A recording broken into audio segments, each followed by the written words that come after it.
जी अस्सलाम वालेकुम। हम देखते हैं कि सबसे ज़्यादा क्वेश्चंस मुझे बहुत ज़्यादा आते हैं कि फ्रीलांसर और इन्वेस्टर के दरमियान जो पार्टनरशिप है उसका सबसे अच्छा रूल क्या होना चाहिए। बहुत सारे क्वेश्चंस ही आते हैं, इन्वेस्टर मुझे हायर करना चाहता है और मेरी ये डिमांड है। तो अगर आप किसी के साथ पार्टनरशिप कर रहे हैं तो पार्टनरशिप के लिए सबसे पहले इन चीज़ों को आपके जहन में ज़रूर होना चाहिए। जब भी आप किसी के साथ पार्टनरशिप करें सबसे पहले तो आपको ये इंपॉर्टेंट जानना होगा कि एंट्री पॉइंट और एग्जिट पॉइंट्स क्या है। मीन्स कि जब मैंने किसी के साथ पार्टनरशिप करनी है या कोई इन्वेस्टर मुझे हायर कर रहा है, मैं सारा काम कर रहा हूँ अगर, तो सबसे पहले एंट्री पॉइंट क्या है और एग्जिट पॉइंट क्या है। उसके बाद दूसरी ये चीज़ कि जी अगर अमेरिका में काम कर रहे हैं, कंपनी किसके नाम पर होगी, कंपनी मेरे नाम पर होगी, हम दोनों के नाम पर होगी। अगर हम पार्टनर बन रहे हैं अब शेयर होल्डिंग कितनी होगी। तीसरी बड़ी चीज़ के प्रॉफिट मार्जिन कितने होंगे, कितना प्रॉफिट होगा, उनका कितना होगा, मेरा कितना होगा। कैश हम क्या पहले दिन से निकालना शुरू करेंगे या हम 6 महीने तक मजीद री इन्वेस्ट करते रहेंगे। चौथी बड़ी चीज़ काम कौन करेगा। बेसिकली कि मैं काम कर रहा हूँ कि वो कर रहे हैं, वो साइलेंट पार्टनर है कि मैं साइलेंट पार्टनर हूँ, तो ये बहुत जानना जरूरी है। पांचवी बड़ी चीज़ बहुत ही ज़्यादा इंपॉर्टेंट है कि रिस्पॉन्सिबिलिटीज़ क्या, डिफाइन रिस्पॉन्सिबिलिटीज़, गोल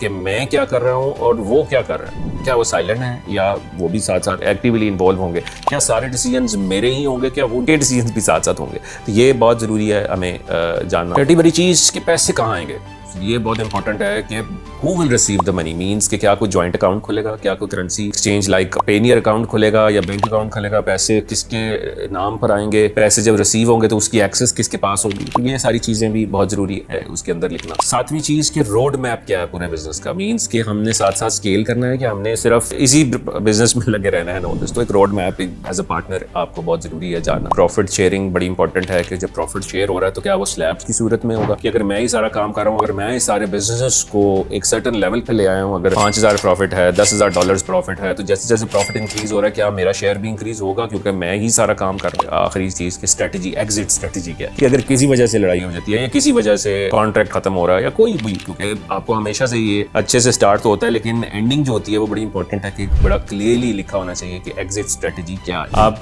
जब एग्जिट हो रहे हैं तो उस वक्त ये सारा कुछ कौन ऑन करेगा, उस वक्त क्या बिजनेस की वैल्यू होगी, तो क्या आपको कुछ मिलेगा, या उस वक्त जब बिजनेस से आप एग्जिट हो रहे हैं या वो एग्जिट हो रहे हैं तो क्या मुझे कोई दूसरा शेयर होल्डर फाइंड करना है in order to get my money, या बस I just be exiting, that's it. ये बहुत चीजें मैं समझता हूँ कि अगर आप इसको कॉन्ट्रैक्ट में शामिल करें। और बहुत सारी चीजें, डिस्प्यूट हो गया तो आपने ऑब्वियसली थर्ड पार्टी कौन होगा जो इस चीज का फैसला करेगा, ये भी जरूरी है डालना कि डिस्प्यूट हैंडलिंग कैसे होगी। अक्सर मैं देखता हूँ कि जब लड़ाई होती है तो आपस में आकर सोशल मीडिया पर लिख रहे होते हैं इसने मुझे लूट लिया, इसने मुझे ये कर लिया, वो कर लिया। तो डिस्प्यूट मैनेजमेंट भी डिफाइन कीजिए कि किसी वजह से कोई डिस्प्यूट आता है तो वो क्या किस तरह से मैनेज होगा। बट ये ऑब्वियसली आप सब ने इसको एक पेपर की शक्ल में लिखना है, कॉन्ट्रैक्ट की शक्ल में लिखना है। एआई बहुत सारे अच्छे ऐसे कॉन्ट्रैक्ट बना देती है, अगर आप उसको ये 10-12 चीजें दे दें, एआई टूल्स के थ्रू आप एक बड़ा सोफिस्टिकेटेड कॉन्ट्रैक्ट भी लिख सकते हैं और उसको एक रिटर्न फॉर्म की सूरत में करें। तो प्लीज इसको जरूर इंप्लीमेंट कीजिए जब भी आप किसी फ्रीलांसर को हायर करते हैं या फ्रीलांसर किसी के साथ अटैच्ड होता है एज अ पार्टनर या इन्वेस्टर के साथ।